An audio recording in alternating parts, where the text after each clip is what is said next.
तर पहा, या मुलाने नाव काय बेटा तुझं? संतोष. संतोष बाचकर यांनी महिलांसाठी सुरक्षित बॅग बनवलेली आहे.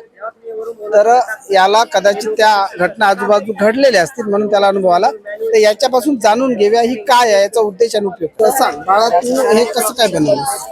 हे सध्याच्या काळात तुम्हाला माहिती आहे, त्यामुळे आपण सर्वप्रथम आपण ह्याच्यात बसवलेला आहे बजर.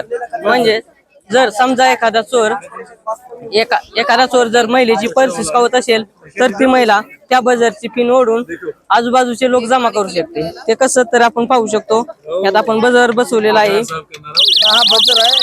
आणि जर समजा काही तशी घटना त्या महिलेला कळली तर बजर किंवा कोणी दुसऱ्याने हात जरी लावला तर बजर वाजता नाही, सध्या सेन्सर नाही त्याला. आपण तसं सेन्सर बसू शकतो त्याला. आणि नंतर आहे शॉक यंत्र. समजा जर आजूबाजू लोक नसतील तर ती महिला काय करू शकते, म्हणून आपण एक मच्छरची जी जाळी असते त्यातले आपण किट वापरलेली आहे.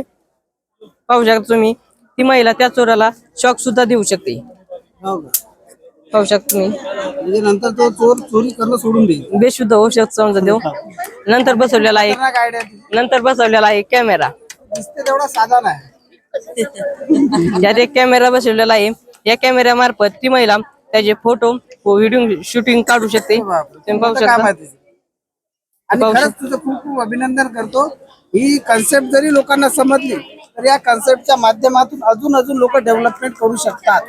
आणि ही संकल्पना म्हणजे मोठ्या शहरातल्या महिलांसाठी जास्त सिटी मध्ये जास्त. आणि याच्यामध्ये तुला कोणी सांगितलं का तुला असं आजूबाजू घटना घडलेल्या आजूबाजू म्हणून तुला स्वतः सहकार्य म्हणजे आमच्या सपोर्ट केला इथपर्यंत येण्यासाठी खूप खूप अभिनंदन. आणि याचा उपयोग सर्वांनी करावा असं मला या ठिकाणी सांगायचं.